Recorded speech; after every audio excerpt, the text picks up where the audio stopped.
Hi everyone. Japanese competition law is essentially built on 4 core rules. And the first one is the rule against unreasonable restraints of trade. That rule prohibits competitors from entering into any agreements with each other that would be bad for competition.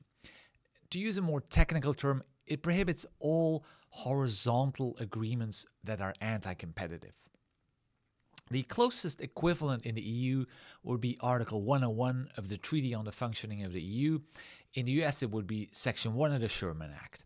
Now, those provisions are slightly broader because they prohibit all anti-competitive agreements, not just the horizontal ones, also the vertical ones.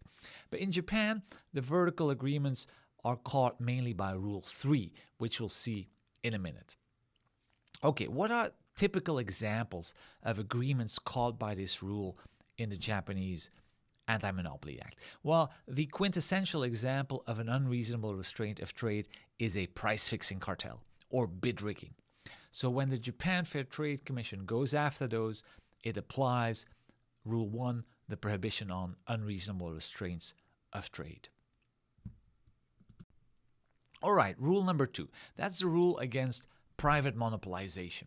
The equivalent in the EU would be Article 102, which prohibits abuse of a dominant position, and in the US it would be Section 2 of the Sherman Act, which prohibits monopolization. Now, the statute, the Antimonopoly Act, doesn't explicitly require a dominant position or monopoly power in Japan. It does require market power, though, and in addition, the JFTC has issued guidelines saying it will apply this rule against private monopolization, against companies that have a market share of more than 50%. So in practice, it's applied against companies that have a high degree of market power. There's 2 types of private monopolization: exclusion type and control type. The latter one is rarely applied, and the first one, the exclusion type, covers conduct that excludes competitors, not by competing on the merits, that's okay, but by doing something tricky, something that is artificial. All right, Rule 3. That one may be the most difficult one to grasp. It's the prohibition of unfair trade practices. And that's a concept that covers a variety of practices: resale price maintenance, tying, predatory pricing, and there are around a dozen more. Now, you may say, aren't many of these exclusionary practices? For instance, exclusive dealing, that can be an artificial way of excluding competitors. So aren't these practices, or aren't many of these practices covered by Rule 2, the rule against private monopolization? And the answer is yes. They can also, or many of these practices can also be covered by Rule 2. So there's overlap. They can be caught by either Rule 2 or Rule 3. It's easier to capture them under Rule 3, and the JFTC applies Rule 3 much more frequently than Rule 2, because for the rule against unfair trade practices, the JFTC doesn't have to establish market power. So these practices, these unfair trade practices, they can be illegal even if they're done by companies that do not have market power. However, some impact on competition is needed. The practices must have a tendency to impede effective competition. And that's a light version of the anti-competitive effects required for things like private monopolization.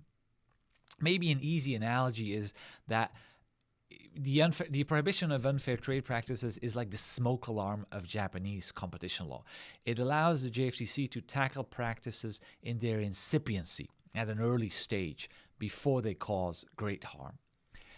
There's also an unfair trade practice that I've listed here called abuse of a superior bargaining position, and it's quite important in practice.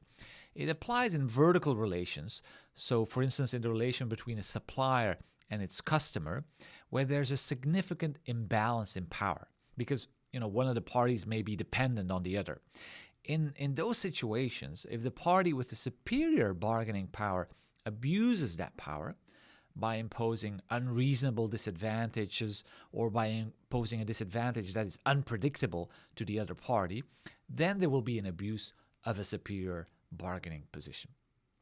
And that provision plays an important role to protect small suppliers against large retailers or small franchisees against large franchisors. Okay, finally, the last rule is the rule against anti-competitive mergers and acquisitions. When two companies merge or when one acquires the other and the deal is of a significant size, the deal has to be approved first by the JFTC. And the JFTC will check whether the merger wouldn't cause anti-competitive effects, whether it wouldn't be bad for competition.